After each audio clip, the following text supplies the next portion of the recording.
приятели, с Евенче Ахмед пътуваме за Комотини, за един форум на FOENTAC организацията със седалище Германия. Ще представляваме България от името на Народно читалище Тюркоаз. Събранието е на всички малцинствени групи в Европа, включително Гърция, Македония, Сърбия, България, Румъния, Молдова, Германия. Друго? Какво имаше? Ами, имаме и приятели от представителите на татарите, кримските татари. Да, значи от Украина. Да, има ахъски турци, Да. които живеят в Русия в момента. Очакванията ни от това събрание са най-вече запознанства. FOENTAC през лятото, мисля, че беше 6-ти месец, бяха в Варна, домакини на Сдружение МИР, младежко и иновативно развитие. Това сдружение е с идеи за развитие на младежки инициативи и по-скоро иновативно мислене в сферата на технологиите, на изкуствения интелект, на спортни, доброволчески и такива начала. Очакванията ни са запознанства, както казах, доста голям обхват от държави и информация относно това как функционират сдруженията, не правителствените организации в другите държави. Имаме информация, че неправителствените организации като FOENTAC в Германия имат доста широки права и много богати възможности. Тук в скоби, така да го кажем, бих добавил, че работата в обществена полза изисква доста жертви. И една от жертвите, които правят хората ангажирани с такава дейност, е да жертват от времето за семейството си, от времето за хобита, свободно време и така нататък. И честно казано, хора с такива активности и отдадени на обществената дейност, не им прави впечатление това време, което се отделя за тази дейност в полза на обществото, но за близките, за приятелите, за познатите на активисти като нас им прави впечатление, защото ние крадем де-факто тяхното време, което би трябвало да отделяме за тях. Но в развитите страни хората от този сектор, така да го кажем, са доста и благодарение на тях работата в полза на обществото е на доста високо и професионално ниво. Така че ние дори в почивни дни можем да отделяме време и да развиваме този сектор, както го правим днес, ще го правим утре и в сряда. Не съжаляваме за това, но пък очакваме благодарност от обществото, за което всъщност вършим тази дейност. Всяко запознаване и всяко знание в сферата на тази дейност е богатство всъщност за обществения живот в България, бих казал, дори по-мащабно в Европа.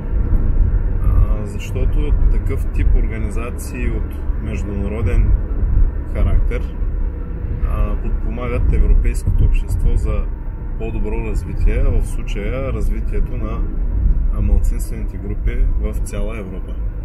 И казвайки за основаването и нуждите на обществото, е особено във Варна, защото ние сме все пак народно читалище с седалище във Варна. С колегите решихме, че има културна нужда от такава организация. Август месец регистрацията ни мина в агенцията в подписванията и реално така учредихме юридическото лице, което е нужно да функционира. 2 месеца и половина, 3 месеца вече развиваме дейност. Приоритетите ни в сферата на културата е най-вече да създадем екип, който да бъде ангажиран с тези всички въпроси, които обяснявам.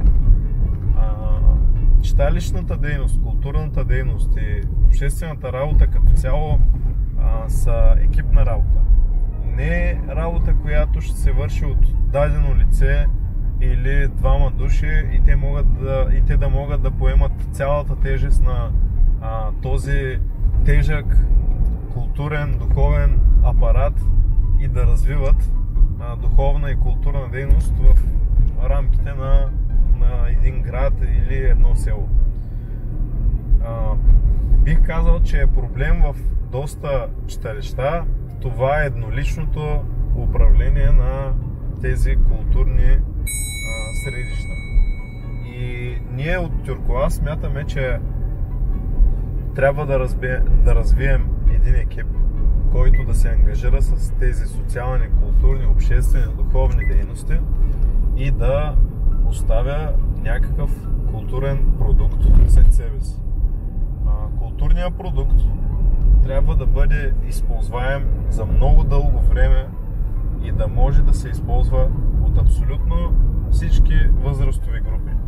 Без значение дали това е от нивото на малцинства, дали това е ниво на градска култура, национална, регионална, областна или национална.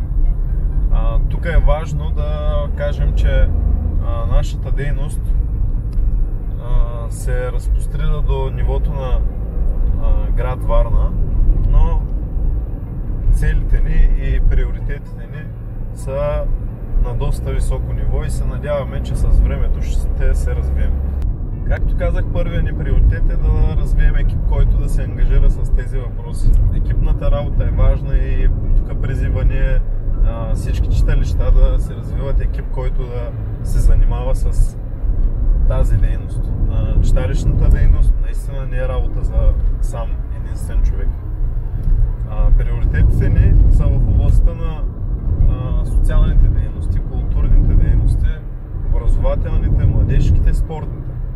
Наистина доста голям обхват и в даден момент вие като странични хора, които не сте част от екипа на Тюркоаз, може да си кажете, то голяма работа сега за 2 месеца, вие се слагате такива цели, които читалища с 30 годишна културна история не могат да си поставят такива цели и да изпълнят.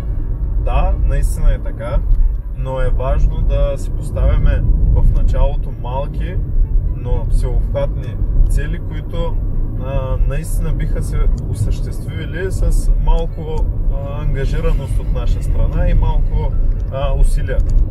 Защо е важно да се развием в много сфери и много аспекти?